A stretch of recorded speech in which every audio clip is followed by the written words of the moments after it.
अस्सलामुअलैकुम dear students, आज हम इंशाल्लाह एक्सरसाइज 3.2 में हम जो है क्वेश्चन नंबर 9, 12 एंड 13 ये हमारे रिमेनिंग क्वेश्चंस थे, तो आज हम इनको इंशाल्लाह कंप्लीट करेंगे। तो देखिए हमारे पास क्वेश्चन नंबर 9 में क्या कहते हैं, कह रहे हैं कि इफ़ वेक्टर ए जो कि हमारे पास गिवन है i प्लस जे प्लस के की इक्वल है, ठीक है जी, ये वाला, और वेक्टर बी जो है हमारे पास 4i माइनस 2j प्लस जी के की इक्वल है, ये वेक्टर बी है, and the vector C i minus 2j plus k, ठीक है जी, हमारे पास वेक्टर सी है।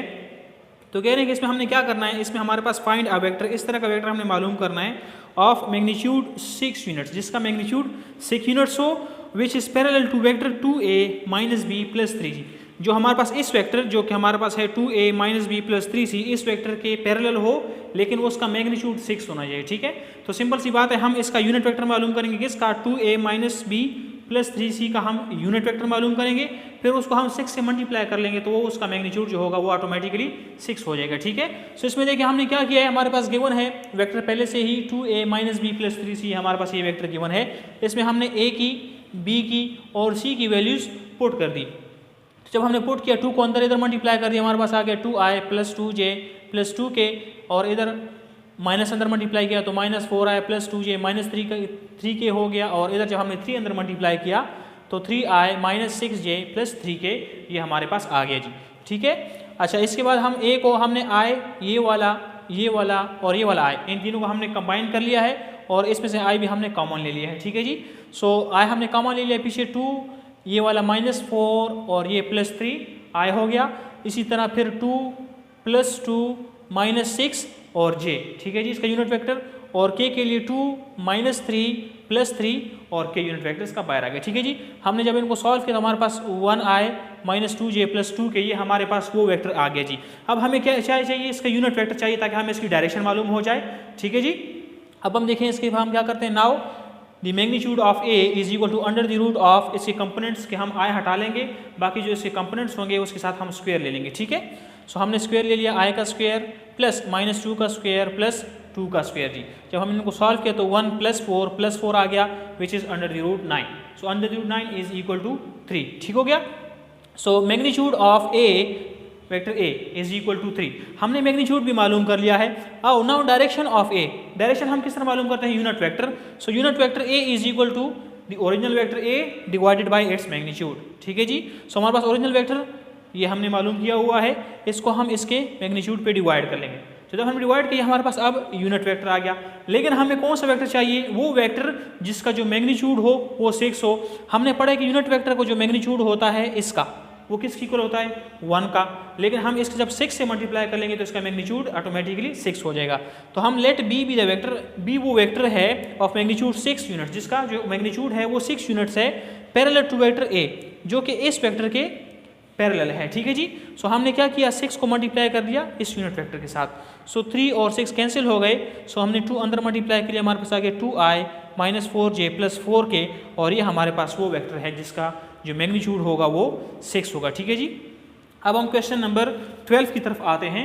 So question number 12 says that find a, आप लोग a मालूम करो, सो दैट इस तरह के आपके पास जो कंडीशन गिवन है ai plus a plus 1j plus 2k is equal to 3, इनका हमने मैग्नीट्यूड निकालना है, मॉडुलस है, ठीक है, ये 3 की इक्वल होगा, इसमें से हमने a की वैल्यू निकाली है। तो हमें पता है कि जब हम मॉडुलस सॉल्व करते हैं तो अंडर रूट आ जाएगा, और इन वैल्यूज़ के जो कोफिशिएंट है उनका हम स्क्वायर ले लेंगे, a square plus a plus 1 का स्क्वायर प्लस 2 का स्क्वायर, ये इक्वल टू 3, इसी की इक्वल आ गया, ठीक है जी। जब हम इसको सॉल्व करते हैं तो a square plus 1 plus 2a plus 4 is equal to 3। अब हमारे पास अंडर रूट मसला करें तो हमने स्क्वायरिंग ऑन बोथ साइड, दोनों साइड पर हमने स्क्वायर ले लिया, सो a square plus 1 plus 2a plus 4 उसी तरह आ गया, सिर्फ स्क्वायर रूट गायब हो गया, इज इक्वल टू 3 का स्क्वायर 9, इसकी इक्वल आ गया। अब हम जाते हैं, इन दोनों को हमने प्लस कर लिया, ये भी a स्क्वायर है, ये भी a स्क्वायर है, प्लस कर लिया, so 2a square plus 2a plus 5 is equal to 9, इस तरह के 9 को हम इस साइड पे लेंगे, 2a square plus 2a plus 5 minus 9 is equal to 0, so 2a square plus 2a minus 4 is equal to 0 आ गया। जब प्लस 5 माइनस 4 करेंगे तो माइनस 4 आ जाएगा। हमने इन तीनों में से 2 को कॉमन ले लिया, हमारे पास आ गया a square plus a minus 2 is equal to 0, वो 2 जो हमने कॉमन लिया था इस साइड पे आ गया, डिवाइड हो गया, so 0 divided by any number is equal to 0, तो राइट साइड पे हमारे पास 0 ही रहेगा। अब हमने देखा हमारे पास ये फैक्टराइजेशन से बाय फैक्टराइजेशन ऐसा नंबर जिसको आप मल्टीप्लाई करो तो 2 आ जाए, ठीक है, और माइनस करो तो 1 आ जाए। तो ऐसे दो हमारे पास कौन से जिसको हम मल्टीप्लाई करें दो नंबर्स को, उससे जिसका प्रोडक्ट आए वो 2 आए, माइनस करें तो हमारे पास 1 आए, that those numbers are 2 and 1। वो हमारे पास दो नंबर जो हैं वो 2 और 1 हैं। जब हम इनको मल्टीप्लाई करते हैं तो इसके प्रोडक्ट आता है 2, और जब हम सिर्फ 2 माइनस 1 करते हैं तो उसका जो आंसर आता है वो 1 आता है। So A square minus A plus 2a minus 2 is equal to 0। इन दोनों में से मैंने a कॉमन ले लिया तो a माइनस 1, प्लस इन दोनों में से मैंने 2 कॉमन ले लिया तो a माइनस 1। अब इन दोनों में से मैं a माइनस 1 इसके पास भी है, इस टर्म के पास भी a माइनस 1 है, मैंने कॉमन ले लिया। a माइनस 1 के पीछे इधर a रह गया, इधर 2 रह गया, so a minus 1 into a plus 2 is equal to 0। अब a माइनस 1 को ही मैं 0 की इक्वल ले सकता हूँ, a प्लस 2 को मैं 0 की इक्वल ले सकता हूँ, तो a इज इक्वल टू 1 आ गया और a is equal to minus 2। तो a हमारे पास या 1 होगा या माइनस 2 होगा, ठीक है जी। सो हमने a की वैल्यू इसमें से निकाल ली। अब हम क्वेश्चन नंबर 13 की तरफ, जो हमारा इस एक्सरसाइज का लास्ट क्वेश्चन है, उसकी तरफ आते हैं। सो इफ़ हमारे पास वेक्टर गिवन है u is equal to 2i plus 3j plus 4k and vector v is equal to minus i plus 3j minus k and w is equal to i plus 6j plus zk represent side of triangle. ठीक है, ये तीनों vectors जो हैं हमारे पास triangle है उसके side represent करते हैं। ट्राइंगल आप लोग जानते हैं इसकी 3 साइड हो, ठीक है। ये हमारे पास एक ट्राइंगल है और ये जो है हमारे पास लेट सपोज ये u साइड है, ये v साइड है और ये w साइड है। लेकिन इधर जो है हमारे पास, अच्छा, फिर हमारे पास एक फार्मूला आता है, वी नो दैट कि w जो हाइपोथेसिस होती है किसी भी ट्राइंगल की, हाइपोथेसिस जो होती है वो u प्लस v को जो हम प्लस करते हैं तो वो w की इक्वल आता है। तो हमने u और v को प्लस किया, उसको w की इक्वल ले लिया, ठीक है, वैल्यूज पुट कर ली। जब हमने इनको प्लस किया तो आप लोग जानते हैं कि हम इसके एडिशन किस तरह करते हैं, i को i के साथ ऐड करेंगे, j को j के साथ प्लस करेंगे एंड k को k के साथ प्लस करेंगे। तो जब हमने इसी तरह इसी प्रोसेस को किया, सो 2 माइनस 1 आ गया i plus 3 j 4 minus 1 k is equal to right hand side पे वही w वेक्टर हमारे पास उसी तरह आ रहा है। तो 2 minus 1 is 1, 3 plus 3 is 6j and 4 minus 1 is 3k अपनी जगह पर आ गया और राइट हैंड साइड पे हमारे पास वही वेक्टर है, ठीक है जी। सो जब हमने कंपेयरिंग की इनकी, तो जब हमने कंपेयरिंग की तो i को i के साथ कंपेयर किया, j को j के साथ कंपेयर किया और k को k के साथ कंपेयर किया। तो हमने मालूम क्या करना है, हमने z की वैल्यू मालूम करनी थी, तो z इज इक्वल टू 3 आ जाएगा। जब हमने k के कंपोनेंट जो है उनको कंपेयर किया है तो z इज इक्वल टू 3। तो यहाँ पर हमारी एक्सरसाइज खत्म होती है, ठीक है बेटे। अच्छा जी डियर स्टूडेंट्स, तो अब जो है हम एक्सरसाइज 3.2 के बाद हम 3.3 की तरफ जाएंगे, लेकिन उससे पहले हम थोड़ा सा जो है कुछ टॉपिक्स हैं जिनको हम डिस्कस करेंगे। उनमें एक आता है डॉट प्रोडक्ट, ठीक है जी, और क्रॉस प्रोडक्ट, ठीक है जी। सो हम पहले डॉट प्रोडक्ट को हम डिस्कस करते हैं। तो डॉट प्रोडक्ट किसकी इक्वल होता है? डॉट प्रोडक्ट का मीन्स अगर हमारे पास दो वेक्टर हैं, एक है वेक्टर a और दूसरा है हमारे पास वेक्टर b, ठीक है। ये 2 डायमेंशनल भी हो सकते हैं, आई मीन्स i और j में भी हो सकते हैं, और 3 डायमेंशनल भी हो सकते हैं, दोनों की बात कर रहा हूँ मैं। i भी हो सकता है, j और k कंपोनेंट्स भी, इसका मतलब 3 डायमेंशनल भी हो सकते हैं। तो if we find the dot product of a and b, so this will be equal to magnitude of a dot b।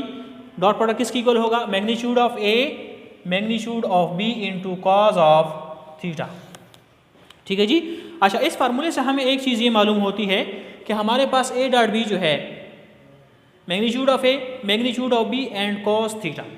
तो इसमें थीटा जो है ये भी अपना एक किरदार अदा करता है, और वो क्या है कि अगर हमारे पास if a and b, vector a और वेक्टर b जो हैं ये हमारे पास क्या हों? पैरेलल हों। पैरेलल का मतलब क्या है? That theta is equal to 0 degree, कि इनके दरमियान जो एंगल हो वो 0 डिग्री हो। तो फिर हमारे पास ये डॉट प्रोडक्ट किसकी इक्वल होगा? a dot b of vectors is equal to magnitude of a into magnitude of b and cos of 0। तो cos of 0 is equal to 1, so magnitude of a into magnitude of b के equal होगा a dot b, the dot product of vector a and vector b। So ये हमारे पास a dot b जो होगा वो हमारे पास magnitude of a and magnitude of b की इक्वल होगा if the vector a and vector b are parallel to each other. If अगर हमारे पास a and vector b, vector a और वेक्टर b हमारे पास क्या हो? ये परपेंडिकुलर हों, परपेंडिकुलर हों या फिर ऑर्थोगोनल हों, तो फिर क्या होगा? तो इट मीन्स कि इनका एंगल जो होगा वो 90 डिग्री होगा इनके दरमियान। तो फिर हमारे पास ये क्या आएगा, तो फिर हमारे पास the dot product of vector A and vector B, this will be magnitude of A magnitude of B into cos of 90 and you know that the cos of 90 is equal to 0, so ये फिर 0 की equal आएगा। तो dot product जो है हम basically जो है पैरेलल के दरमियान हो या उनका एंगल जो हो परपेंडिकुलर में ना हो, अगर परपेंडिकुलर होगा तो उनका डॉट प्रोडक्ट 0 की इक्वल होगा। ठीक है जी। सो ये हमारा डॉट प्रोडक्ट हो गया। डॉट प्रोडक्ट में हमने परपेंडिकुलर भी डिस्कस कर लिया, पैरेलल भी डिस्कस कर लिया। अच्छा जी, तो इसमें डॉट प्रोडक्ट में फिर एक बात और भी आती है, दैट इज हमारे पास आई डॉट आई, ये किसकी इक्वल होगा। जैसे कि आप लोग जा सकते हैं, अगर एक हमारे पास आई है, आई हमारे पास एक्स एक्सिस रिप्रेजेंट करता है, दूसरा भी आई है, ये भी x axis, it means they are parallel, तो इनका जो आंसर होगा वो 1 होगा। ठीक है, मतलब इसका एंगल जो होगा वो 1 होगा। और फिर जे डॉट जे ये भी 1 की इक्वल होगा और के डॉट के ये भी 1 की इक्वल होगा। जबकि अगर आई को हम जे के साथ डॉट प्रोडक्ट करें तो इसका आंसर 0 आता है। Why? Because they are perpendicular, we know that x axis is perpendicular to y axis, तो आई जो है हमारे पास एक्स एक्सिस रिप्रेजेंट करता है और जे जो है वो हमारे पास वाई एक्सिस रिप्रेजेंट करता है। तो इनका एंगल 90 डिग्री हो गया, यही वाली बात हो गई। तो इनका डॉट प्रोडक्ट क्या होगा, 0 होगा। जे डॉट के का डॉट प्रोडक्ट 0 एंड के डॉट आई का डॉट प्रोडक्ट वो भी 0 होगा। ठीक है जी, ये आई डॉट आई और जे डॉट जे भी हो गया। और फिर इसके अंदर जो है हम डिस्कस करते हैं कि आइदर डॉट प्रोडक्ट जो है, डॉट प्रोडक्ट इसकी हम प्रॉपर्टीज देखते हैं। What about commutative property?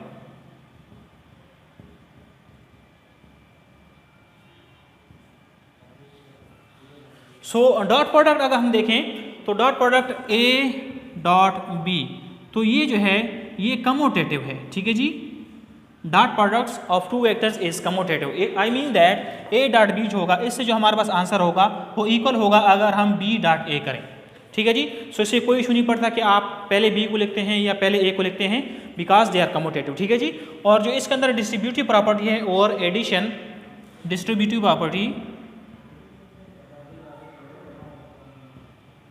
Property of और वेक्टर्स एडिशन। ठीक है जी, आई मीन दैट कि ए डॉट बी प्लस सी, ठीक है जी, डिस्ट्रीब्यूटिव और एडिशन ये भी इसके अंदर होल्ड होता है, that is a dot b plus a dot सी।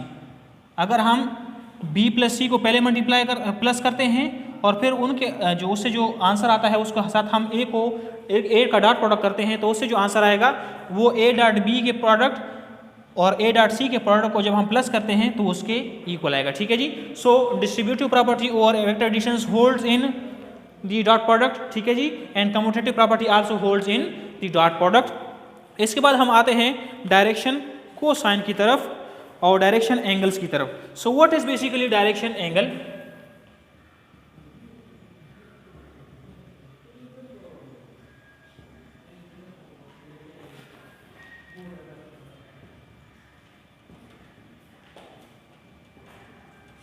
अच्छा जी, तो direction angle and direction cosine किसकी इक्वल है? डायरेक्शन एंगल जो होता है हमारे पास, अगर हमारे पास लेट सपोज कोई वेक्टर गिवन है दैट इज वेक्टर आर और ये इक्वल है x i plus y j plus z के। ठीक है जी, हमारे पास कोई 3 डायमेंशनल वेक्टर है which is x i plus y j plus z k. तो इसमें कह रहे हैं कि आप लोग क्या करें, डायरेक्शन एंगल मालूम करें। तो एंगल जो होगा जिसको हम अल्फा, बीटा और गामा कहते हैं, सो हमारे पास कॉस अल्फा किसकी इक्वल होगा? Cos alpha, cos beta and cos gamma. ठीक है जी, ये जो है 3 डायमेंशन में आप लोगों को पता है कि ये हर एक जो होता है ये आपस में इनका जो एंगल होता है वो 90 डिग्री होता है। तो हम जो हमारे पास फार्मूला है कि बेस बाय परपेंडिकुलर, ठीक है जी, सॉरी बेस बाय हाइपोटेन्यूज, तो उसको हम यूज करते हुए देखें कॉस अल्फा हमारे पास इक्वल होगा एक्स और magnitude of x square plus Y square plus Z square. ठीक है जी। ये हमारे पास किसकी इक्वल होगा, x square plus Y square plus Z square, मतलब आर का मैग्नीट्यूड आप ले लें और एक्स पे डिवाइड कर लें तो ये हमारे पास कॉज ऑफ अल्फा के इक्वल होगा। ठीक है जी। And this is also equal to X over the magnitude of vector R. ठीक है जी। और सेम केस में जो हमारे पास कॉस बीटा होगा वो इक्वल होगा वाई ओवर एक्स का स्क्वायर प्लस वाई का स्क्वायर प्लस जेड का स्क्वायर अंडर द रूट, इसकी इक्वल होगा। ठीक है जी। And this is equal to Y over the magnitude of R. अब जो कॉस गैमा होगा this is equal to Z over under the root of x square plus Y square plus Z square, that is Z over the magnitude of R. ठीक है। सो here जो है हमारे पास cos alpha, cos beta and cos gamma, they are क्या, ये हमारे पास डायरेक्शन कोसाइन है। ठीक है जी। डायरेक्शन कोसाइन है। और ये जो हमारे पास अल्फा बीटा और गैमा जो है ये हमारे पास डायरेक्शन एंगल है। ठीक है जी। सो अल्फा बीटा गैमा हमारे पास direction angles and we put cos with them, cos alpha cos beta and cos gamma, so they becomes direction cosine. ठीक है जी।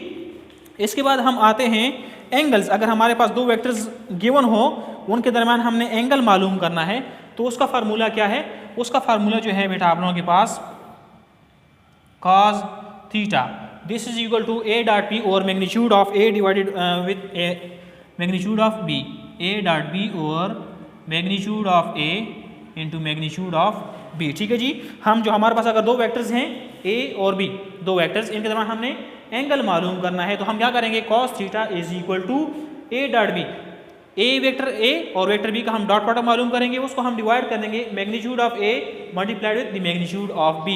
इस पर हम जब डिवाइड करेंगे तो हमारे पास उसके दरम्यान जो होगा वो एंगल आ जाएगा। ठीक है जी। सो अगर हम दो वेक्टर्स के दरम्यान एंगल मालूम करना है तो हम इस फार्मूले को यूज़ करेंगे।